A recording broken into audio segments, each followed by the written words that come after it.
بسم اللہ الرحمن وبہ نستعین وہو خیر ناصر و معین۔ ہماری گفتگو یہ ہو رہی تھی کہ کائنات میں جب وجود کا مفہوم بھی واحد ہے اور تحقق خارجی بھی وجود ہی رکھتا ہے، مصداق کے لحاظ سے بھی کائنات میں فقط وجود ہے، تو اب اگلا سوال یہ تھا کہ یہ وجود واحد ہے یا کثیر ہے۔ اس وحدت و کثرت وجود کے متعلق گفتگو ہو رہی تھی۔ دوسرے الفاظ میں کائنات کے اوپر حکمرانی وحدت کی ہے یا کثرت کی ہے، تو اس بارے ہم 5 نظریے پڑھ چکے ہیں۔ چھٹا اور آخری نظریہ ملا صدرہ کا ہے۔ ملا صدرہ فرماتے ہیں کہ میرے نزدیک اس جو سوال ہے اس کا جواب یہ ہے کہ میں خود وحدت تشکیکی کا قائل ہوں۔ تشکیکی یہ ایک اصطلاح ہے منطقی، کلیہ مشکک سے تشکیک یعنی وہ تشکیک نہیں جو ہم اردو میں استعمال کرتے ہیں کہ تشکیک یعنی شک سے، وہ مراد نہیں ہے یہاں پہ۔ تشکیک یعنی وہ حقیقت جس کے درجات ہوں، جس کے مراتب ہوں، مرتبے ہوں، اسے حقیقت تشکیکی کہا جاتا ہے۔ ملا صدرہ فرماتے ہیں کہ میں وحدت تشکیکی کا قائل ہوں کہ وجود واحد ہے اور اس وحدت وجود کے درجات ہیں، اس وحدت وجود کے درجات۔ دوسرے لفظوں میں انہوں نے فرمایا کہ وحدت میں کثرت اور کثرت میں وحدت کا قائل ہوں۔ وحدت میں کثرت اور کثرت میں وحدت کا قائل ہوں۔ بنیادی طور پہ ملا صدرہ نے اپنے اس نظریے کی 4 ضروری شرائط بیان کی ہے۔ وحدت میں کثرت اور کثرت میں وحدت کا مطلب یہ ہے کہ وحدت بھی حقیقتاً موجود ہے، کثرت کا وجود بھی حقیقی ہے، اور اس کثرت میں حقیقی طور پر وحدت موجود ہے، اور پھر حقیقت میں اس کثرت کی بازگشت بھی اس وحدت کی طرف۔ یہ ایک 4 جو لازمی وہ شرائط جو جز تھے، جو اجزاء تھے نظریہ کے، وہ ملا صدرہ نے اس طریقے سے بیان کیا کہ وحدت حقیقی ہے، کثرت حقیقی ہے، کثرت میں وحدت کا وجود حقیقی ہے، اور کثرت کی بازگشت وحدت کی طرف حقیقی ہے۔ مثال دیں گے تو مثال سے اور مزید یہ بات واضح ہو جائے گی۔ مثال دیتے ہیں نور کی، کہ نور جب ہم دیکھتے ہیں کہ ایک نور 10 درجے کا نور ہے، 20 درجے کا، 30 درجے کا، اس کے درجات ہیں، 100 تک وہ درجے ہیں نور کے، ٹھیک ہے۔ اب جو 100 تک درجے ہیں نور کے، تو 10 درجے کو بھی نور کہیں گے، 20 درجے کو بھی نور کہیں گے، 30 درجے کو بھی نور کہیں گے۔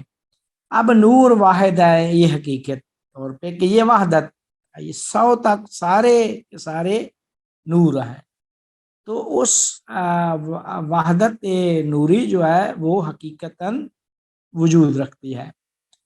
دوسری چیز، دوسرا جو یہاں پہ دوسری شرط ہے وہ یہ ہے کہ کثرت کا وجود بھی حقیقی، کہ یہ جو درجات ہیں یہ کثیر ہیں، تو یہ درجات جو کہ کثرت رکھتے ہیں، تو یہ درجات بھی حقیقی ہیں۔ درجات یہ ایسی بات نہیں ہے کہ یہ مجازی یا اعتباری یا ذہنی چیز ہو۔ اب یہ بات، تیسری بات یہ ہے کہ اس وحدت میں، اس کثرت میں وحدت ہے، اس کثرت میں بھی وحدت حقیقی طور پہ موجود ہے، کہ یہ سارے کے سارے 10 20 30 درجے کے سارے کیا ہیں؟ یہ نور ہیں، سارے کے سارے نور ہیں۔ پھر پھر ان سب کی حقیقت میں یہ جتنے بھی کثیر ہیں ان سب کو نور کہا جاتا ہے، ان سب کو نور کہا جاتا ہے۔ تو بس اس مثال سے ہماری جو مثال ہے، بات ہے جس کے متعلق ہماری گفتگو ہو رہی ہے وہ وجود ہے۔ تو ہمارا یہ کہنا ہے، ملا صدرہ فرماتے ہیں کہ وجود کی حقیقت واحد ہے، اس وحدت حقیقیہ کے درجات ہیں، وہ درجات کثرت رکھتے ہیں اور ان کثرت میں وحدت ہے کہ وہ سب میں وجود موجود، سب کو وجود کہیں گے۔ اور پھر ان ساری کثرت کی بازگشت کیا ہے؟ ان وحدت کی طرف کہ سارے کے سارے کیا ہے؟ وجود ہے۔ تو یہ چار جو تھی بنیادی شرطیں ملا صدرہ کے نظریے میں موجود ہے۔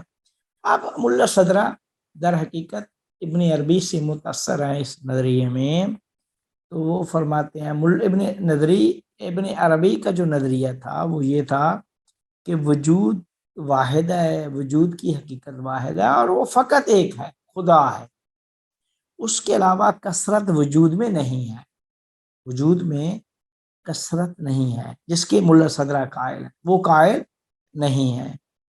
اب وہ کس چیز کے قائل ہیں؟ وہ کہتے ہیں کہ وجود میں کثرت نہیں ہے، وجود کے جو تجلیات ہیں، وجود کے جو مظاہر ہیں ان میں کثرت ہے، اور جب ان میں کثرت ہے تو ان مظاہر کے درجات ہیں، ان تجلیات کے درجات ہیں۔ تو اب ملا صدرہ اور ابن عربی کے نظریے میں فرق ہے کہ ابن عربی بھی وحدت حقیقت واحدہ کے وجود حقیقت واحدہ ہے، وجود واحد ہے، وحدت وجود کے کہہ رہے ہیں۔ ملا صدرہ بھی وحدت وجود کہہ رہے ہیں کہ وجود کی حقیقت واحد ہے، لیکن ملا صدرہ اس حقیقت واحد، وجود کی حقیقت واحدہ کے درجات کے قائل ہیں۔ ابن عربی کوئی درجہ نہیں مانتے، فرماتے ہیں وجود واحد ہے، فقط خدا ہے، باقی سب اس کی تجلیات اور مظاہر ہیں اور وہ کثرت رکھتے ہیں۔ جب وہ درجات کثرت رکھتے ہیں تو ان درجات وہ اس وجود کی وجہ سے موجود ہے، وجود مطلق کی وجہ سے، وجود حق تعالیٰ کی وجہ سے موجود ہے۔ کہ جس طرح ہم جو ہے نا وہ مثال دیتے ہیں سایہ اور صاحب سایہ، ایک شخص ہے اس کا سایہ، تو سایہ تب ہے جب وہ صاحب سایہ ہے، وہ شخص ہے، جب تک شخص نہیں ہے تو سایہ ہی نہیں ہے۔ تو یہ تجلیات مظاہر تب ہے جب وہ ہے، جب وہ نہیں ہے تو پھر یہ ساری چیزیں بھی نہیں ہیں۔ تو یہ سب بھی تجلیات و مظاہر موجود ہیں اس وجود حق تعالیٰ کی وجہ سے۔ تو یہ تھا ملا صدرہ کا نظریہ۔ اب یہ چیپٹر مکمل ہو گیا۔ اب اگلا چیپٹر، یہ چھٹے چیپٹر کا جو تھا آخری نظریہ۔ اب اس کے بعد ساتواں چیپٹر، اس ساتویں چیپٹر میں اب جو گفتگو یا اس کا جو عنوان ہے وہ ہی کیا کہتے ہیں بڑا دلچسپ ہے۔ اس کے بارے میں بھی بہت زیادہ کیا کہتے ہیں گفتگو کی گئی ہے، بہت سارے اس پہ، البتہ میرے خیال میں یہ 5واں تھا، چھٹا ہم سے رہ گیا ہے جو ہے۔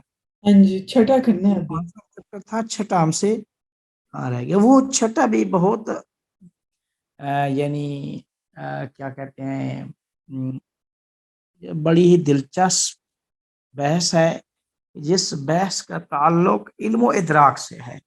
دوسرے لفظوں میں یہ وجود ذہنی اور وجود خارجی کی بحث ہے، وجود ذہنی اور وجود خارجی کی بحث ہے، اور یہ ایک بہت ہی مارکت الآراء بحث ہے کہ جو متکلمین نے بھی جس کے متعلق قلم اٹھایا ہے، اور فلاسفہ نے بھی بہت زیادہ اس کے متعلق گفتگو کیا. تو علم و ادراک یہ وجود ذہنی اور خارجی کی بحث ایک جہت سے علم و ادراک کی حقیقت کے متعلق بھی ہے. تو فرماتے ہیں کہ ہر شے کے دو وجود ہوتے ہیں، ایک اس کا وجود خارجی ہوتا ہے، ایک وجود ذہنی ہوتا ہے. وجود خارجی وہ ہوتا ہے جو ہمارے سامنے موجود ہے. مثال کے طور پہ آگ کا وجود ایک خارجی ہے کہ جو ہی اس کی طرف ہاتھ لے کے جائیں گے وہ آپ کو جلا دے گی. پانی سامنے پڑا ہے، ٹھنڈا پانی ہے، آپ ہاتھ ڈالیں گے آپ کا ہاتھ ٹھنڈا ہو جائے گا. یہ اس کا وجود خارجی ہے. تو خارج میں جتنی اشیاء ہیں جہاں وجود خارجی رکھتے ہیں وہی ان کا وجود ذہنی بھی ہے. اب اس کے متعلق یہ حقیقت وجود ذہنی کے متعلق گفتگو ہوتی ہے، اور پھر وجود ذہنی اور وجود خارجی کے درمیان ارتباط مطابقت کے بارے میں گفتگو کی جاتی ہے.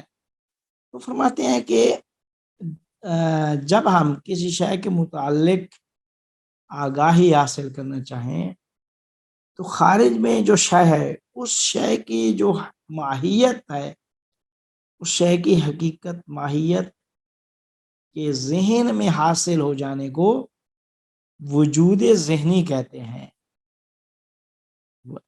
ذہن میں حاصل ہو جانے کو وجود ذہنی کہتے ہیں. کہتے ہیں علم و آگاہی بھی ذہن میں خارجی ماہیت کے حصول کا نام.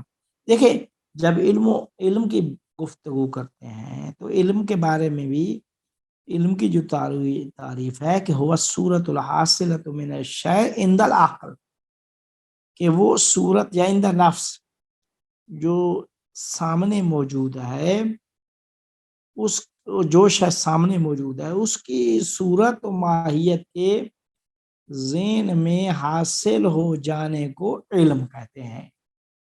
ذہن میں حاصل ہو جانے کو علم، یہ علم کی تعریف ہے. البتہ یہ علم حصولی کی تعریف ہے. یہ ہم بعد میں بتائیں گے کہ علم کی دو قسمیں ہیں، علم حصولی اور علم حضوری. حضوری کی تعریف اور ہے. لہٰذا یہ کوئی جامع تعریف، اگرچہ اس کے متعلق سوال اٹھایا گیا کہ یہ کوئی علم کی جامع تعریف نہیں ہے. کیوں؟ کیونکہ یہ علم حصولی کو شامل ہے، علم حضوری اس سے خارج ہو جاتا ہے. تو کسی شے کی تعریف جو ہوتی ہے وہ جامع جمیع افراد ہوتی ہے کہ تمام اس کے افراد اس میں آ جاتے ہیں. جامع جمیع افراد کے جتنے بھی افراد ہیں اس تعریف میں سارے آ جائیں، کوئی چیز خارج نہ ہو. یہاں اس تعریف سے علم حضوری خارج ہو جائے. یہ ہم بعد میں بحث کریں گے اس کے متعلق. اب وجود ذہنی اور خارجی کہتے ہیں کسی شے کا وجود ذہنی اور خارجی میں فرق یہ ہے، فقط خارج میں جو شے ہے اس کی اور ذہن میں حاصل شدہ شے کی حقیقت واحد ہے، ماہیت ایک ہے. فقط فرق اعتباری ہے. اس چیز کا فرق کیسے اعتباری ہے؟ کہتے ہیں کہ فرق وہ جو خارج میں شے ہے، وہ خارجی شے کسی شے کا وجود خارجی اس کے اپنے خارجی آثار ہیں، لیکن جب وہی چیز کا وجود ذہنی جب بنتا ہے تو وجود ذہنی خارجی آثار سے خالی ہو. مثال کے طور پہ جب ہم نے خود ایک کتاب میں مثال دیا کہ جب ہم آگ کا تصور ذہن میں لاتے ہیں تو اس کی صورت و ماہیت ذہن میں حاصل ہو جاتی ہے. تو کہتے ہیں جو ذہن میں آئی ہے نا آگ، یہ وہی آگ ہے جو خارج میں ہے، لیکن فرق یہ ہے کہ یہ خارجی آثار سے خالی ہے. خارج والی آگ آپ کو جلا دے گی، ذہن میں جو حاصل ہوئی آگ وہ آپ کو کبھی نہیں جلائے گی. ذہنی آگ جلاتی نہیں ہے. کہتے ہیں البتہ ذہن و خارج آپس میں مطابقت رکھتے ہیں. اگر ہم اس مطابقت کی منکر ہو جاتے ہیں تو کسی شے کی علم و آگاہی بھی کسی شے کے بارے میں ہم حاصل نہیں کر سکیں گے. خارجی دنیا سے ہمارا رابطہ جو ہے وہ منقطع ہو جائے گا. ہم منکر واقعیت ہو جائیں گے، منکر واقعیت جس کے سفسطائی قائل تھے، در حالی کے اچھا کس طرح منکر واقعیت ہو جائیں گے؟ جب ہم کہیں گے کہ جو چیز خارج میں ہے اس کے وجود ذہن میں، جب اس کا وجود ذہنی بنتا ہے تو یہ وہی آگ جو خارج میں ہے یہ وہ نہیں ہے. تو کہتے ہیں جب ہم کہیں گے کہ یہ وہ نہیں ہے، مطابقت کے منکر ہو جائیں. وجود ذہنی اور خارجی یہ کہتا ہے کہ جو چیز وجود خارجی رکھتی ہے اسی کا جب وجود ذہنی ذہن میں آتا ہے تو وجود ذہنی اور خارجی میں مطابقت ہے. مطابقت یہ ہے کہ یہ وہی آگ ہے ذہن والی جو خارج میں ہے. لیکن اگر ہم اس مطابقت کے منکر ہو جائیں، ہم کہیں کہ یہ وہ آگ نہیں ہے جو خارج میں ہے، تو کسی شے کا علم بھی ہم حاصل نہیں کر سکتے. خارجی دنیا سے رابطہ ہمارا منقطع ہو جائے گا. کوئی بھی شے ہو، ہم کہیں کہ یہ دروازہ سامنے ہے تو یہ دروازہ جو اس کی صورت جو ذہن میں ہے یہ دروازہ نہیں ہے. اچھا ذہن میں پانی جو سامنے پڑا ہے پانی ہے، ذہن میں جو آیا ہے وہ پانی نہیں ہے، وہ کچھ اور. تو یہ جو علم ہے نا وہ خارجی دنیا سے آپ کا رابطہ منقطع ہو جائے گا، آپ واقعیت کے منکر ہو جائیں گے، علم کے منکر ہو جائیں گے. تو در حالی کے فلسفے کا آغاز ہی واقعیت کو تسلیم کرنے سے ہوتا ہے. کہ ہم کہیں کہ یہ جو ذہن میں ہے یہ وہ نہیں ہے جو خارج میں ہے، تو خارجی دنیا کا کیسے آپ علم حاصل کریں؟ تو اس کا مطلب ہے کہ اس واقعیت کے آپ منکر ہو جائیں. اور فلسفے کا آغاز بھی واقعیت کو تسلیم کرنے سے ہوتا ہے. کہ ہم کہتے ہیں کہ ان ہناک اموراً، کہ ہم دیکھتے ہیں کہ کچھ خارج میں چیزیں موجود ہیں جو واقعیت رکھتی ہیں. ان کے اس واقعیت رکھنے کو جب ہم آگے بڑھتے ہیں تو اسی سے ہی ہم اپنے فلسفہ کا آغاز کرتے ہیں. کہ جو چیزیں سامنے خارج میں، فلسفے کا آغاز جب ہوتا ہے کہ کائنات میں کچھ چیزیں ہیں جو واقعیت رکھتی ہیں، اس واقعیت سے ہم وہ اصل واقعیت اور حق تعالی تک کیا ہے ہم پہنچتے ہیں. کہتے ہیں کہ ذہن میں حاصل، اچھا آپ ذہن میں جو چیز حاصل ہوئی ہے اس کو معلوم کہتے ہیں. اچھا اس کے اور نفس کے درمیان کوئی بھی چیز حائل نہیں ہوتی. جو صورت ذہن میں آئی ہے آگ کی، اس کے اور نفس کے درمیان کوئی چیز حائل اور واسطہ نہیں ہے. اس وجہ سے جو ذہن میں چیز ہے اسے معلوم بالذات کہا جاتا ہے، اصطلاح میں معلوم بالذات. اور جو خارج میں ہے اسے معلوم بالغیر یا معلوم بالعرض کہا جاتا ہے. معلوم بالغیر یا معلوم بالغیر یا معلوم بالعرض کہا جاتا ہے. کیونکہ اس شے اور نفس کے درمیان ذہن واسطہ ہے. تو کہتے ہیں کہ جب ذہن واسطہ ہے، اس کے اور نفس کے درمیان ذہن واسطہ ہے، اس کا مطلب ہے کہ جو چیز واسطے کے ساتھ ہو تو ظاہر ہے وہ بالغیر یا بالعرض ہوتی ہے. تو اب یہاں سے کیا کہتے ہیں ملا صدرہ، پھر ان کا آگے جا کے اپنا ایک نظریہ ہے وجود ذہنی کے اوپر جو ہم آخر میں بیان کریں گے. لیکن کیا کہتے ہیں یہاں پہ جو ملا صدرہ ایک بحث کو لائے ہیں، یا جو ابتدا میں جو چیز بنیاد جس چیز کی بنائی ہے، یہ اگر اس کی یعنی صحیح طریقے سے واضح ہو جائے گی تو آگے ان کا نظریہ بھی بڑے آسانی سے واضح ہو جائے گا. یہ یہاں تک جو بات کیا ہے اس میں ملا صدرہ، ابن سینا، دوسرے فلاسفہ سارے متفق ہیں کہ خارجی صورت اور ذہن کی جو صورت ہے یہ دونوں ایک ہی چیز ہے، ان میں کوئی فرق نہیں ہے. اچھا اب جو ذہن میں ہے وہ معلوم بالذات ہے، جو خارج میں ہے وہ معلوم بالعرض ہے. کیوں؟ خارج میں جو چیز موجود ہے اس کے اور نفس کے درمیان ذہن واسطہ ہے، لیکن ذہن اور نفس کے درمیان کوئی چیز واسطہ نہیں ہے۔ اس وجہ سے جو ذہن میں صورت ہے اس کو معلوم بالذات کہا جاتا ہے۔ یہ ایک بنیادی وہ جو چیز تھی وجود ذہنی کے بارے میں، وہ یہ ہے۔ اب وجود ذہنی کا بحث کا جو پس منظر کہتے ہیں کہ اس کا پس منظر، اس بحث کا پس منظر یہ ہے کہ یونانی فلسفہ میں تو آپ کو ایسی بحث نہیں ملتی، لیکن فلاسفہ میں سب سے پہلے ابن سینا نے اس بحث کو چھیڑا ہے، اور وہ اپنی کتاب التعلیقات میں وہ جو کچھ عبارتیں لے کے آتے ہیں اس سے وجود ذہنی کو استفادہ کرتے ہیں کہ ملا صدرہ بھی وجود خارجی اور وجود ذہنی کی بحث کے قائل۔ جی فاضل صاحب، اگر اس کو چھوڑ دیں تاکہ ہم اگلے چیپٹر پہ آ جائیں، یہ تو خود بھی پڑھ سکتے ہیں۔ جی ٹھیک، بس آگے والی بحث کو چھیڑ دیتا ہوں، بس یہی پس منظر بتا دوں، بس پس منظر ایک دو جملے ہیں کہ ابن سینا کہتے ہیں کہ انہوں نے ایک عبارت اپنی کتاب التعلیقات میں لکھی کہ المان العام لا وجود له فی الآیہ۔ یہ اس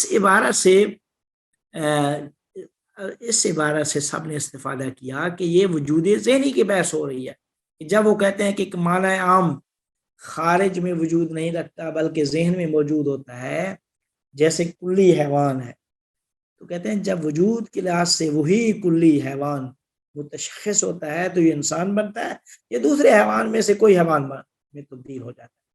تو یہ ایک وجود ذہنی اور خارجی کی بحث، وغیرہ کوئی مستقل چیپٹر ابن سینا نے بھی قائم نہیں کیا۔ ہاں، علامہ فخر الرازی نے وجود ذہنی کو اپنی کتاب المباحث المشرقیہ جو ان کی کتاب ہے اس میں ذکر کیا، ایک مستقل باب انہوں نے دیا وجود ذہنی اور خارجی کا۔ اس کے بعد خواجہ نصیر الدین طوسی نے اپنی کتاب تجرید الاعتقاد میں ایک مستقل باب انہوں نے کیا کہتے ہیں ایک مستقل باب وہاں پہ ذکر کیا ہے۔ تو یہ تھی ایک وجود ذہنی کے بارے میں ایک اس کا جو ہے نا وہ ابتدائی جو خاکہ ہے وہ یہ ہے۔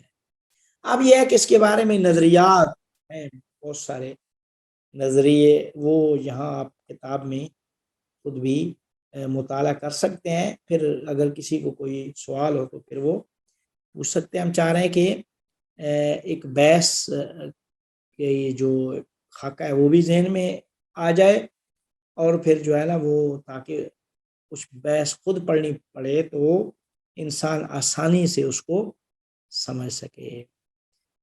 اچھا، ان کے اب وجود ذہنی پہ ہم نے دلائل بھی بہت زیادہ دیے ہیں وجود ذہنی، ٹھیک ہے۔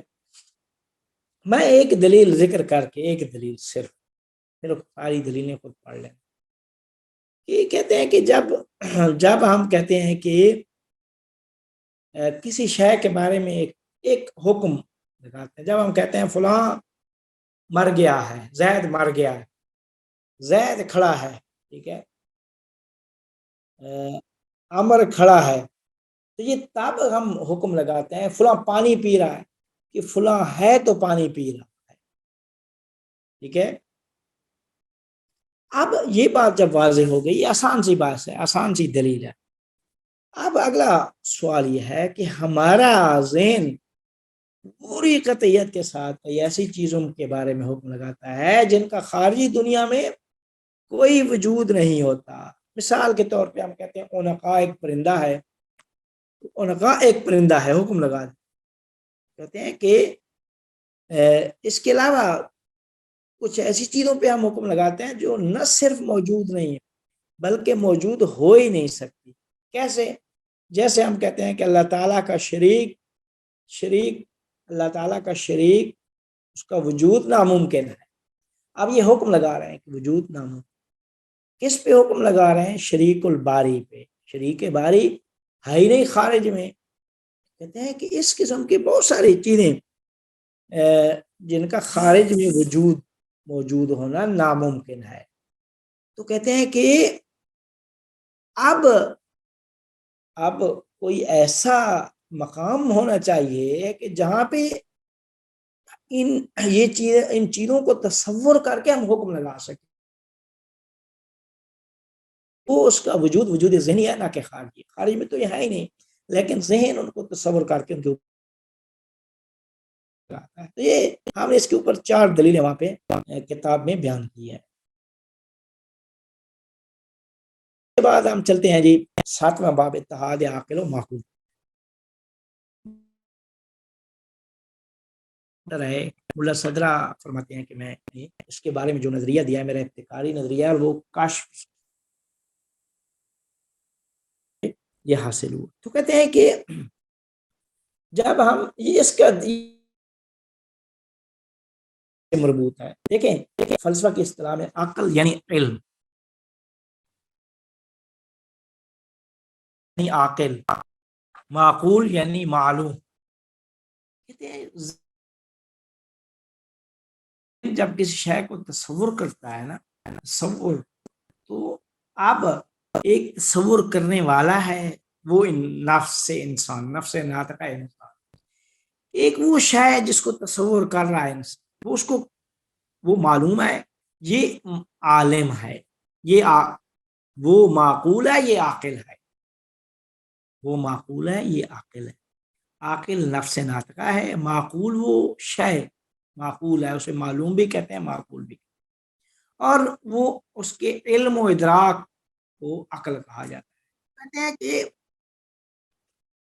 یہ جو 3 عنصر ہیں ان کا 2 سطح پہ سوال اٹھایا جاتا ہے، ایک مفہوم کے لحاظ سے اور ایک مصداق کے لحاظ سے. ٹھیک ہے، ہم کہتے ہیں کہ مفہوم کے لحاظ سے تینوں جدا ہے. دیکھیں عقل کا علیحدہ مفہوم ہے، عاقل کا علیحدہ مفہوم ہے، معقول کا علیحدہ مفہوم ہے. ٹھیک ہے، ان میں مغایر آتا ہے، مفہوم سب کا جدا ہے. لیکن یہ تینوں مصداق کے لحاظ سے کیا وحدت رکھتے ہیں یا نہیں رکھتے؟ یعنی ایک ہی شے عقل بھی ہو، عاقل بھی ہو، معقول بھی، یا علم بھی ہو، عالم بھی ہو، معلوم بھی ہو. اچھا، آپ کہتے ہیں کہ اس بارے میں دو طرح یہ بحث کی جاتی ہے. دو اس میں اہم بنیادی اس بحث کے رکن ہیں. ایک جب ہم اپنی ذات کے بارے میں علم حاصل کرتے ہیں، اپنی ذات کو تصور کرتے ہیں. ایک اپنی ذات کے علاوہ دوسری اشیاء کا جب علم و ادراک کرتے ہیں. انسان جب علم حاصل کرتا ہے نا، تو علم یا اپنی ذات کا علم ہے یا ذات سے ماورا کائنات کا علم. اچھا، یہاں کون سی صورت ہے کہ جہاں عقل و عاقل و معقول وحدت رکھتے ہیں، اور کون سی صورت ہے کہ جہاں عقل و عاقل و معقول وحدت نہیں رکھتے؟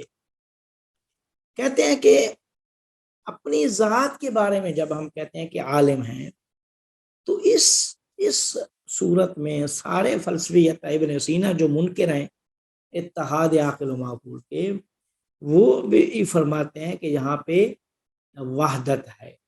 عقل و عاقل و معقول، علم و عالم و معلوم واحد ہے. یہاں پہ دیکھیں جب ہر شخص اپنی ذات کا علم رکھتا ہے،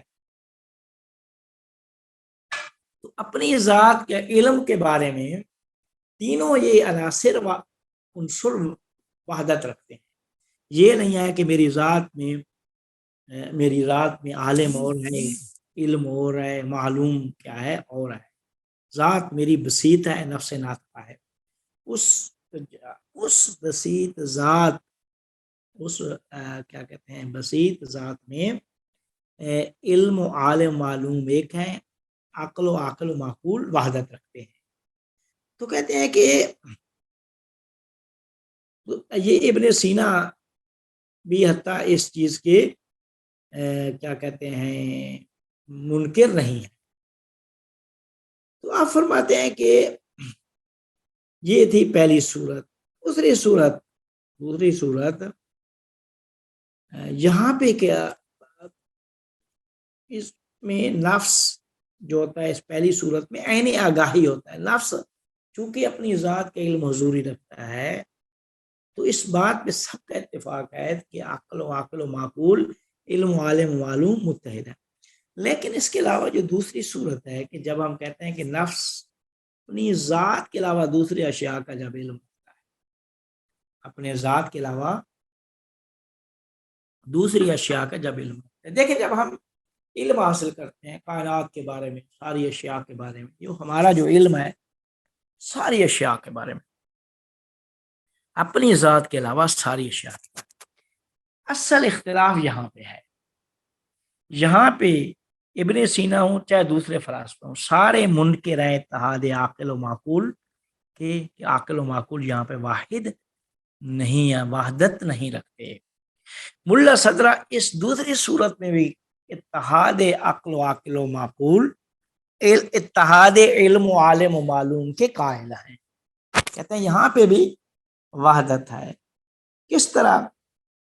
اب یہاں پہ مین یہ میں پہلے بھی البتہ اپنی اس میں ذکر کر چکا ہوں کہ انسان کا جو نفس ہے، نفس ناطقہ، جب انسان پیدا ہوتا ہے تو پیدائش کے وقت انسان کے جو نفس ناطقہ ہے وہ ہر قسم کے علم و ادراک سے وہ خالی ہوتا ہے. رفتہ رفتہ جب انسان علم حاصل کرتا ہے تو دانشمند بن جاتا ہے اور صورتیں، علمی صورتیں انسان کے اندر حلول کر جاتی ہیں. جیسے جسم میں آراز عارض ہوتی ہیں ویسے ہی نفس میں علمی صورتوں کا اضافہ ہوتا ہے. تو کہتے ہیں کہ جب علمی صورتیں نفس میں آتی ہیں تو نفس میں علمی صورتوں کے آنے سے کوئی تبدیلی واقع نہیں رہتی. یہ ملا ابن سینا کا نظریہ. سینا فرماتے ہیں کہ جب انسان رفتہ رفتہ علم حاصل کرتا ہے تو جو علمی صورتیں اس کے اندر آتی ہیں، جوہر اپنی جگہ پہ قائم رہتا ہے، نفس صورتیں اس میں ان کا اضافہ ہو جاتا ہے. انسان رفتہ رفتہ بچہ جب پیدا ہوتا ہے پیدائش کے وقت علم و ادراک سے خالی، آہستہ آہستہ حواس سے چیزیں دیکھتا ہے، پھر کیا کہتے ہیں الفاظ بولنا شروع کرتا ہے، مفرد ہوتا ہے، پھر مرکب ہے، جملے بنانا شروع کرتا ہے، پھر یہیں سے پھر معرفت کا، علم و معرفت کا آغاز ہوتا ہے. علم و معرفت کی طرف وہ پھر آگے بڑھتا ہے. تو کہتے ہیں کہ یہ ساری علمی صورتیں اس کے نفس میں اضافہ ہو جاتی ہیں اور کیا کہتے ہیں اس کا نفس اپنی جگہ پہ قائم رہتا ہے، اس میں کسی قسم کی تبدیلی واقع نہیں ہوتی. تو کہتے ہیں کہ علمی صورتیں ذہن میں حلول کر جاتی ہیں. جس طرح کیا کہتے ہیں دیوار کے اوپر ہم دیوار اپنی جگہ پہ قائم ہے، اس کے اوپر ہم رنگوں کا اضافہ کرتے جائیں، ہم اس کے اوپر کالا رنگ، سفید رنگ، زرد رنگ، جو بھی رنگ ہے اس میں کیا ہے بنا لیں. تو جسم رہتا ہے، سفیدی اور سیاہی کے وارد ہونے سے اس میں کسی قسم کی تبدیلی واقع نہیں ہوتی. تو لہذا کہتے ہیں کہ ابن سینا کے نزدیک علمی صورتوں اور انسان کے درمیان وہی نسبت ہے جو عرض اور جوہر کے درمیان پائی جاتی ہے، کہ جوہر اپنی جگہ پہ قائم ہے، آراز وہ جو عرض ہیں رنگوں سے آئی ان میں اضافہ ہوتا ہے، لیکن کیا کہتے ہیں جوہر اپنی جگہ پہ قائم ہے. کہتے ہیں کہ نفس جب کسی صورت کا ادراک کرتا ہے، جب انسان اپنے نفس کے علاوہ کسی اور شے کا علم و ادراک کرتا ہے تو اس کا معنی یہ ہوتا ہے کہ نفس صاحب صورت بن جاتا ہے، خود صورت نہیں بنتا. صاحب یعنی جس طرح ہم کہتے ہیں نا کہ انسان زید کے پاس گاڑی آ گئی تو زید صاحب گاڑی بن گیا. مثال دے رہا ہوں، زید کے پاس کتاب آ گئی، زید صاحب کتاب بن گیا. تو اب زید علیحدہ چیز ہے، وہ کتاب علیحدہ چیز ہے. وہ جب آئی تو زید میں کسی قسم کا اضافہ نہیں ہوا، لیکن وہ چیز زید وہ صاحب کتاب بن گیا. ٹھیک ہے. تو کہتے ہیں کہ نفس میں جب علمی صورتیں ہوتی ہیں تو نفس صاحب صورت بن جاتا ہے، خود صورت نہیں بنتا. جب خود صورت نہیں بنتا تو اتحاد عاقل و معقول بھی نہیں ہوتا. جب نفس غیر کا ادراک کرتا ہے تو صاحب صورت بنتا ہے، نہ کہ خود صورت. جب صاحب صورت بنتا ہے تو یہاں پہ اتحاد کا سوال ہی پیدا نہیں ہوتا. کیوں؟ کیونکہ دو علیحدہ علیحدہ چیزیں ہیں. صورت علیحدہ چیز ہے، وہ جو کیا کہتے ہیں کتاب علیحدہ ہے، زائد علیحدہ چیز ہے. زائد صاحب کتاب بن، خود وہ کتاب نہیں بن جاتا، زائد خود کتاب نہیں بن جائے گا. ملا ابن سینا کا یہ کہنا ہے. اب یہاں پہ ایک مثال سے ملا صدرہ کا نظریہ بڑا واضح ہو جاتا ہے. میں اسی کو بیان کر کے ان کا اس چیپٹر کو کلوز کرتا ہوں. ملا صدرہ فرماتے ہیں کہ نفس جب اپنی ذات کے علاوہ دوسری اشیاء کا ادراک حاصل کرتا ہے تو یہاں پہ بھی اتحاد عاقل و معقول پایا جاتا ہے، ان میں وحدت پائی جاتی ہے. وہ ایک چیز ہے. جب نفس کسی صورت کو کا ادراک کرتا ہے تو حامل صورت نہیں ہوتا، صاحب صورت نہیں ہوتا، بلکہ خود صورت بن جاتا ہے. لہذا جب خود صورت بنتا ہے تو ان میں غیریت نہیں ہے. یہ نہیں کہہ سکتی کہ یہ وہ زائد ہے اور وہ کتاب دو علیحدہ چیزیں ہیں، بلکہ وہ یہ بن گئی. تو کہتے ہیں کہ ایسی بات نہیں ہے کہ صورت علیحدہ اور نفس علیحدہ ہو، بلکہ نفس خود ہی صورت بن جاتا ہے. تو کہتے ہیں کہ میں ملا صدرہ نے دو مثالیں دی. کہتے ہیں میں دو مثالیں دیتا ہوں، اس سے یہ نظریہ اور واضح ہو جائے گا. کہ جب ہم کہتے ہیں کہ نطفہ انسان بن گیا، ٹھیک ہے، یہ پہلی مثال. جسم سفید ہو گیا، یہ دوسری مثال. کہتے ہیں کہ جب ہم کہتے ہیں کہ نطفہ انسان بن گیا تو اس مثال میں پہلی مثال میں مطلب یہ ہے کہ اب نطفہ نہیں رہا، بلکہ وہ انسان میں بدل گیا ہے. جبکہ دوسری مثال میں جسم سفید ہو گیا تو جسم اپنی جگہ پہ قائم ہے، سفیدی اس پہ آ کے ایک سفیدی کی صفت کا اضافہ ہو گیا. خود جسم خود سفیدی نہیں بنا.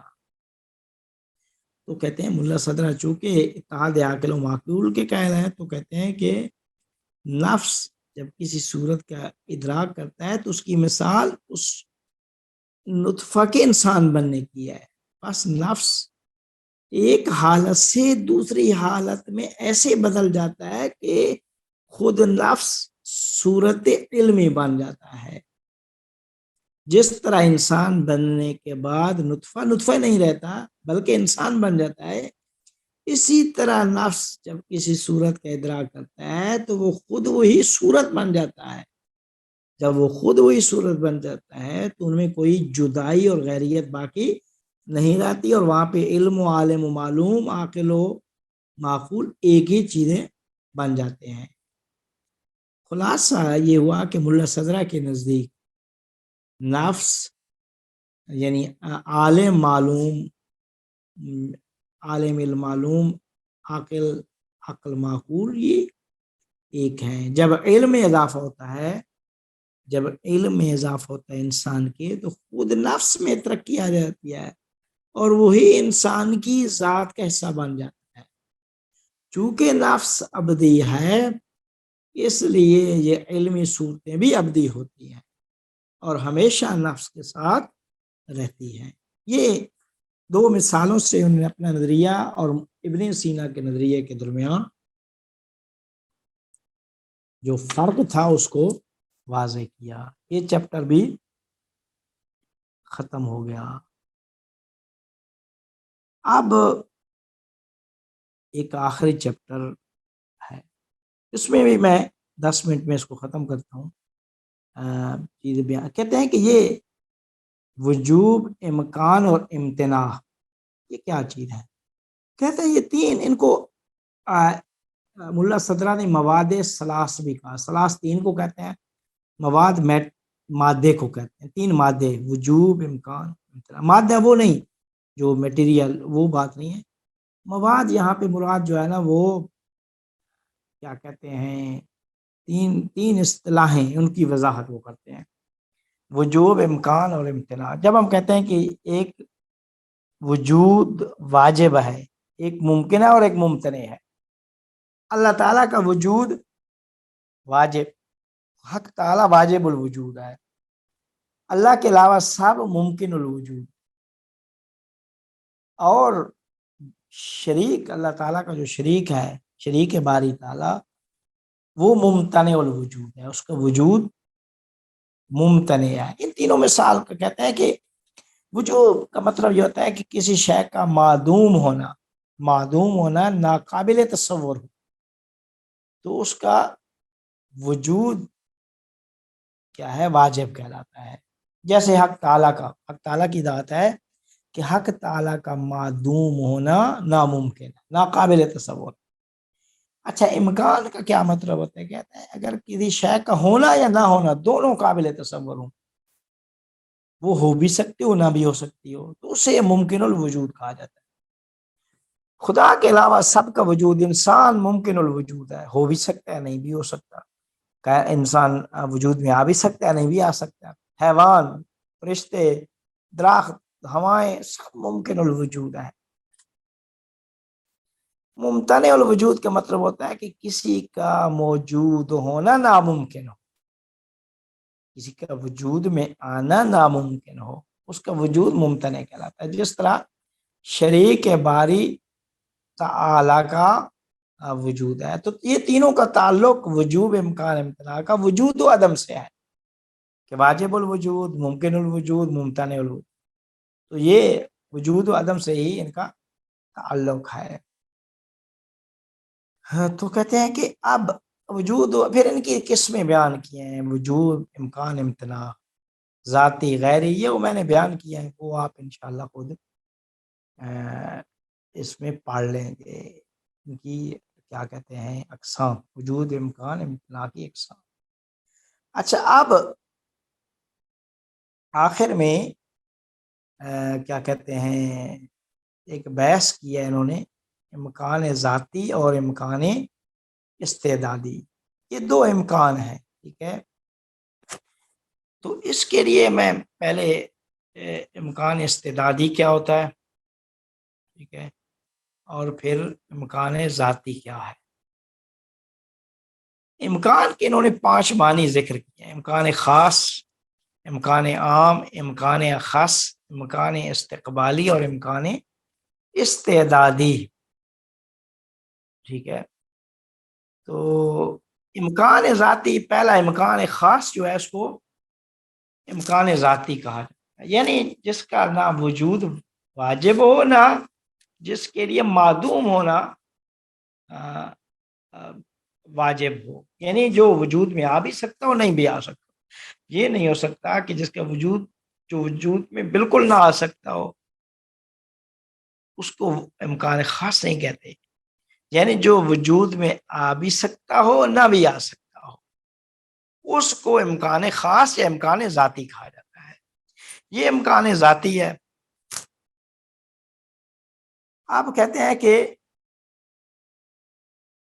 اس کے اور امکان استعدادی کے درمیان کیا فرق ہے؟ میں آپ کو امکان استعدادی کی بحث کہتے ہیں، یہ ایک اہم، چونکہ میں اس وجہ ان دو کو بتا رہا ہوں کہ یہ بڑی اہم بحث ہے فلسفہ۔ کہتے ہیں امکان استعدادی کی بحث ابن سینا یہ تو کسی کتاب میں نہیں ملتی، لیکن سب سے پہلے جس شخصیت نے، جس فلسفی نے اس بحث کا آغاز کیا، وہ شیخ شہاب الدین سہروردی ہیں۔ تو کہتے ہیں کہ اس کو وضاحت اس طرح کہ ہر موجود شے ماضی اور مستقبل سے خاص نسبت رکھتی ہے۔ کہتے ہیں کہ اس عالم مادی میں عام طور پر ہر موجود شے کا آئندہ سے ایک خاص رابطہ اور نسبت ہے، جو ابھی موجود ہے اس کا مستقبل سے خاص رابطہ اور نسبت ہے۔ یعنی کیا مطلب؟ یعنی ہر شے میں کچھ خاص بننے کی استعداد و صلاحیت موجود ہے، ہر شے سے ہر شے وجود میں نہیں آ سکتی۔ مثال کے طور پہ جب ہم گندم کا دانہ جو ہے، تو گندم کے دانے میں گندم کا پودا بننے کی استعداد تو پائی جاتی ہے، لیکن سونا اور چاندی بننے کی نہیں۔ تو کہتے ہیں کہ یہ ہے امکان استعدادی، یعنی کہ ایک شے ابھی گندم کا دانہ ہے، اب مستقبل میں یہ پودا بن سکتا ہے، مستقبل میں یہ سونا اور چاندی نہیں بن سکتا، اس کو امکان استعدادی کہا جاتا ہے۔ امکان ذاتی اور امکان استعدادی کے درمیان فرق کیا ہے؟ یہ فرق میں نے آپ کے سامنے بیان کرتے ہیں. میں نے 3-4 فرق بیان کیا. پہلا فرق یہ ہے کہ امکان ذاتی کی تعریف ہم نے یہ کیا ہے کہ جو چیز وجود میں آ بھی سکتی ہو نہیں بھی آ سکتی. تو امکان ذاتی امکان استعدادی کے لیے اصل کا رتبہ رکھتی ہے. کیا مطلب؟ یعنی اگر شے امکان ذاتی رکھتی ہوگی تو تب ہی اس کے لیے امکان استعدادی ثابت ہو سکتا ہے. یعنی جب گندم کا دانہ وجود میں نہ آنا ہی ناممکن ہو تو کس طریقے سے اس کے لیے امکان استعدادی ثابت کیا جا سکتا ہے؟ جس طرح شریک باری تعالیٰ اس کے لیے نہیں ہے امکان استعدادی. امکان استعدادی اسی کے لیے ہے جو چیز امکان ذاتی رکھتی ہے. تو امکان ذاتی ایک اصل کا رتبہ ہے اور امکان استعدادی اس کی فرض سمجھ لیں. تو کہتے ہیں کہ بس جو چیز امکان استعدادی رکھتی ہے اس کے لیے امکان ذاتی رکھنا ضروری ہے. دوسرے جو فرق ہے امکان استعدادی اور امکان ذاتی کے درمیان، کہتے ہیں امکان ذاتی کی نسبت وجود و عدم کی طرف مساوی ہوتی ہے. کہا ہے کہ وہ امکان ذاتی وہی ہے کہ جو وجود میں آ بھی سکتی ہو نہیں بھی آ سکتی، جس کو متساوی و نسبہ کہا جاتا ہے، جو ماہیت کی اس میں بھی ہم نے بحث کی ہے. تو کہتے ہیں امکان ذاتی وہ ہے جس کی نسبت وجود عدم کی طرف یکساں ہوتی ہے. لیکن اس امکان استعدادی میں گندم کا دانہ پودا بننے کے لیے تعین پیدا کر سکتا ہے، اس لیے اس کی نسبت عدم کی طرف نہیں ہوتی. لیکن جب گندم کا دانہ ہے تو اب یہ پودا بن سکتا ہے. عدم یہ نہیں ہے کہ اب آگے بڑھ سکتا ہے، یہ نہیں ہے کہ ہم یہ کہہ دیں کہ اس کی نسبت کیا ہے وہ عدم کی طرف نہیں ہوتی. جب وجود میں اب آ گیا ہے تو اب آگے وجود میں ہی رہے گا. یہ دوسرا فرق. اب تیسرا فرق یہ ہے کہ امکان استعدادی زوال پذیر ہے جبکہ امکان ذاتی زوال پذیر نہیں ہے. کس طرح؟ دیکھیں گندم کا دانہ آفت آ جائے، گندم پہ وہ فصلیں تیار ہوں، بارشیں آ جائیں، اوپر سے ژالہ باری ہو، وہ آگے پودا نہیں بن سکتا، فصلیں تیار نہیں ہو سکتی. تو امکان استعدادی زوال پذیر ہے، امکان ذاتی زوال پذیر نہیں ہے. کیوں؟ کیونکہ جو چیز ممکن ہے وہ ممکن ہی ہے، وہ واجب اور ممکن نہیں بن سکتی. تو کہتے ہیں کہ امکان ذاتی کی حامل کوئی شے، امکان ذاتی رکھنے والی ہر شے، یعنی جو چیز امکان ذاتی رکھتی ہے وہ ہر حال میں امکان ذاتی رکھتی ہے. دوسرے لفظوں میں ہر ممکن کے لیے ممکن ہونا واجب ہے. تو کہتے ہیں کہ یہ اس کی جو ہے نا وہ تیسرا اس کا ہے، یعنی جو چیز امکان ذاتی رکھتی ہے اب یہ نہیں ہو سکتا کہ وہ واجب بن جائے یا ممتنع بن جائے. تو پس امکان ذاتی زوال پذیر ہے، وہ زوال پذیر نہیں ہے. وہ امکان ذاتی نہ ممتنع ذاتی بن سکتی ہے نہ واجب الوجوب بن سکتی. لیکن امکان استعدادی زوال پذیر ہے کہ گندم کے پودے پہ جب فصل تیار ہونے لگے، کوئی اوپر آفت آ جائے تو آفت کی وجہ سے وہ امکان استعدادی جو پودا بننا ہوتا ہے وہ ختم ہو سکتا ہے. یہ تھا ساری بحث کا جو ہے نا وہ سارے چیپٹروں کا خلاصہ آج کی بحث کا. اچھا، یہ جو ہم نے چیپٹر پڑھا ہے 7واں اتحاد عقل و معقول،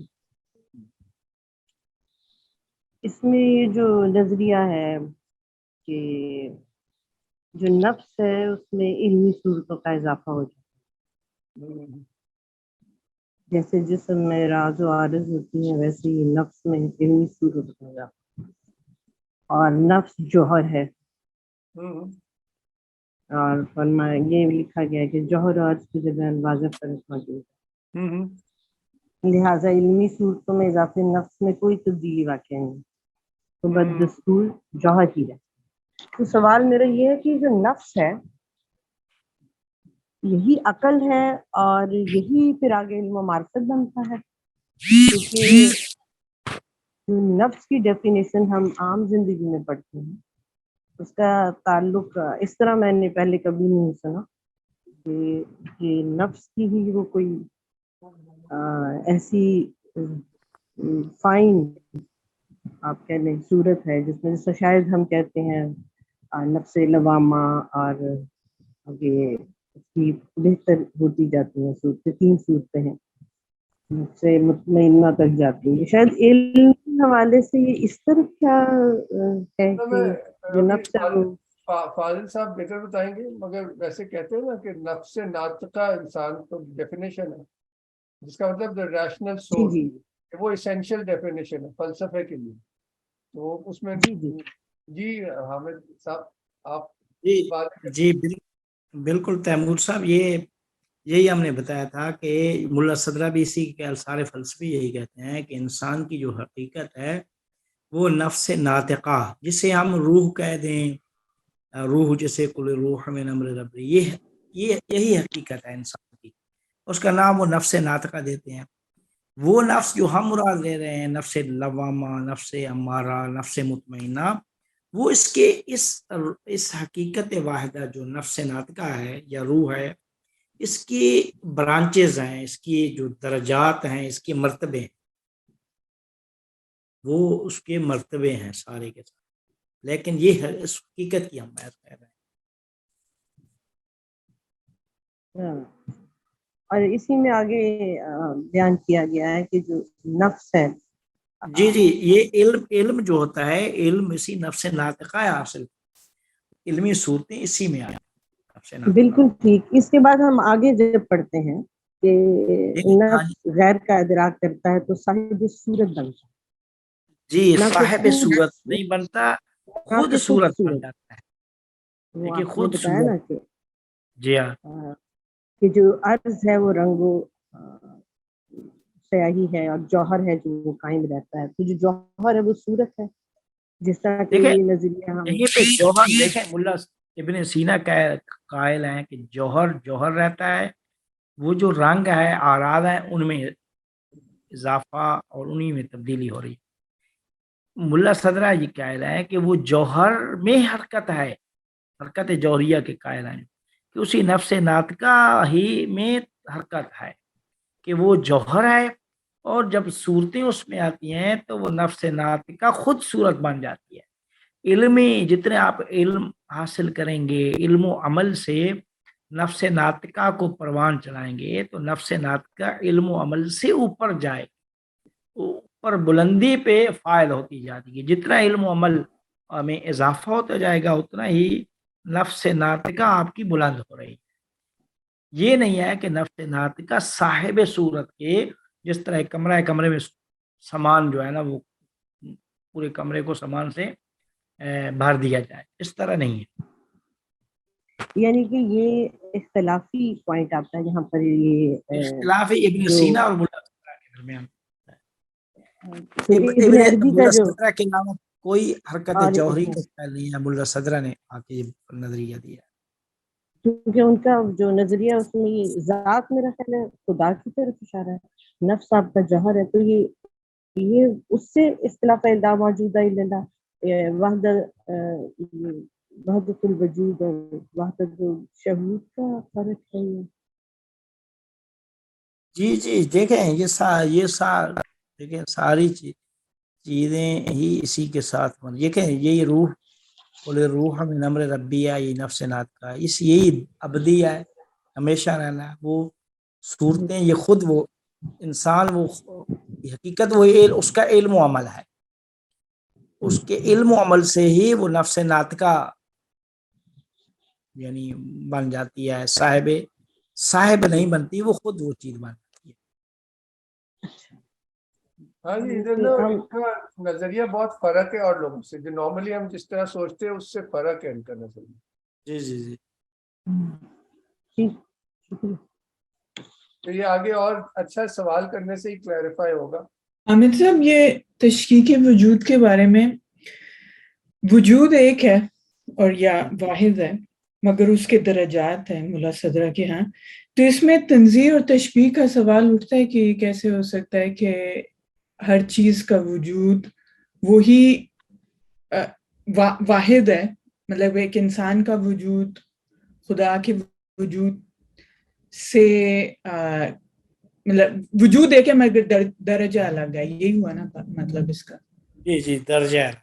تو یہ کیسے ہو سکتا ہے کہ انسان کا وجود خدا کے وجود سے ملتا ہو مگر الگ ہو؟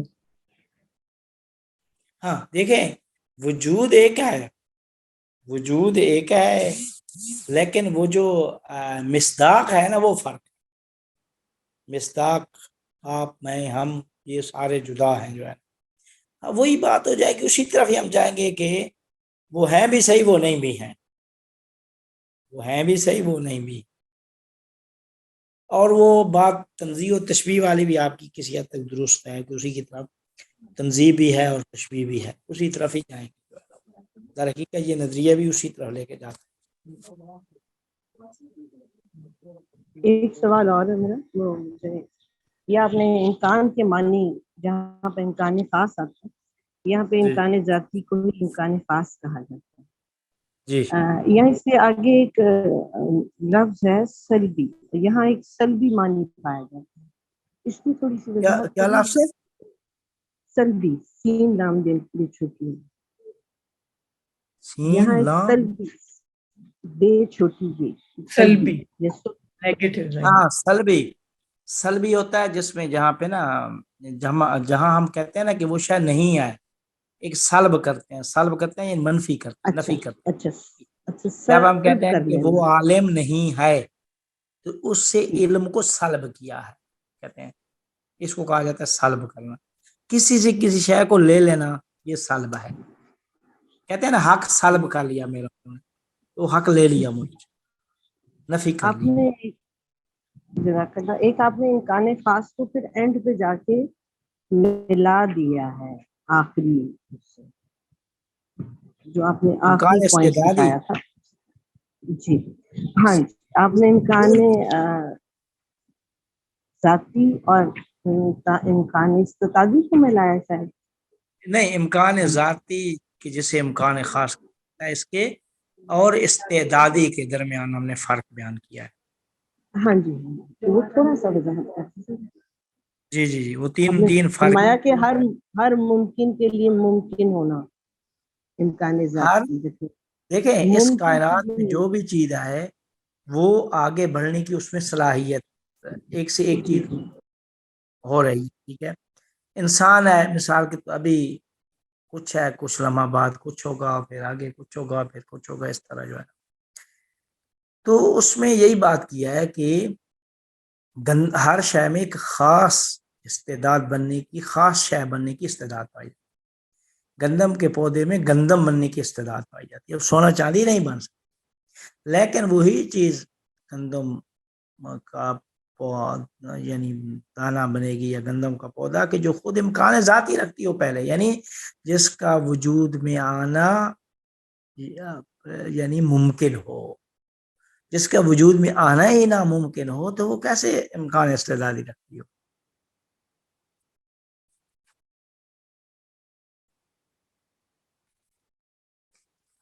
بات واضح ہوئی؟ یعنی خدا کے علاوہ سب، کائنات کے علاوہ سب چیزیں ممکن الوجود ہیں، امکان ذاتی رکھتی ہیں. تو امکان استعدادی وہی رکھتی ہے جو امکان ذاتی چیز رکھتی ہے. السلام علیکم جی، آواز آ رہی ہے میری؟ جی جی آخر میں اگر وحدت عقل و معقول کی تھوڑی سی وضاحت کر دیں. آپ نے نطفے کا ایگزامپل دیا تھا اس سلسلے میں، اس کے علاوہ اگر کوئی ایگزامپل ہو، معقول جو ہے وہ نفس پہ کوئی اثر چھوڑتا ہے اور اس اثر کو آپ وحدت کہہ رہے ہیں، اس کی کوئی اگر تھوڑی سی اور وضاحت کر دیں آخر میں وحدت عقل و معقول کی.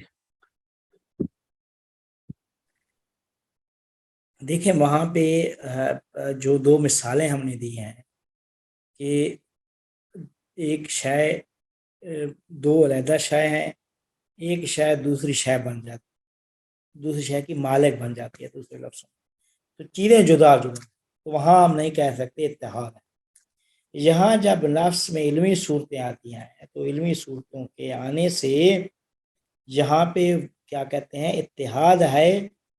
اتحاد ہے جدائی نہیں. یعنی وہ نفس ہی وہ صاحب صورت نہیں بنتا، خود صورت بنتا. نفس جب خود صورت بنتا ہے تو وہاں پہ اتحاد عقل و معقول بنتا ہے. تو بس ہر شے کا ہر ذات کا اپنے علاوہ دوسری اشیاء کا علم حاصل کرنا بھی در حقیقت اتحاد عقل و معقول کے زمرے میں آتا ہے کہ وہاں پہ بھی ہم اتحاد عقل و معقول کے قائل ہیں. ملا صدر یہ فاضل صاحب اس کو اس طرح بھی کہہ سکتے ہیں کہ یہاں اتحاد سے مراد یہ ہے، جیسے ابن سینا کے ہاں اگر دیکھیں تو وہاں جو ذہنی صورت کا اضافہ ہوا ہے، اب وہ ذہنی صورت جو ہے وہ نفس ناطقہ سے جدا بھی ہو سکتی ہے. وہاں ان کے کانسیپٹ میں ان میں جدائی بھی آ سکتی ہے. اگر وہ صاحب صورت ہو بھی گیا ہے تو وہ صورت جدا بھی ہو سکتی ہے نفس ناطقہ سے ابن سینا جی کے مطابق. لیکن ملا جی صدرہ کے مطابق جب وہ اتحاد کی بات کر رہے ہیں تو اس کا مطلب یہ ہے کہ ایک بار جب وہ خود صورت بن جانے کا مطلب یہ ہے کہ پھر وہ صورت اس نفس ناطقہ سے کبھی جدا نہیں ہو سکتی، وہ اس کی جی ذات کا حصہ بن گئی ہے. اسی کو پھر جی لنک کریں گے کہ جوہر میں حرکت ہے، وہ نفس ناطقہ کے جوہر سمجھ لیں کہ وہ جوہر پروان چڑھ ہے کہ اب وہ صورت جی اس سے جدا نہیں ہو سکتی نفس ناطقہ سے. اس اتحاد جی کا بیسیکلی یہ مطلب ہے. جی بالکل. بہت شکریہ جی، تھینک یو. فاضل صاحب نے یہی سمجھایا تھا. جی بجلی چلی گئی تھی میں آپ نے کو. ذرا جی آسان الفاظ کر کے بتا دیے. بالکل نہیں، بڑا ضروری ہے کیونکہ الگ سا کانسیپٹ ہے نا. جی تھینک یو جی ویری جی مچ، بہت بہت شکریہ. تو اب اجازت لیتے ہیں. بہت شکریہ ٹھیک ہے. فاضل صاحب، زبردست. انشاءاللہ پھر اگلے ہفتے ملاقات ہوتی ہے انشاءاللہ. اوکے. اوکے جی، خدا حافظ. اللہ حافظ. اللہ حافظ.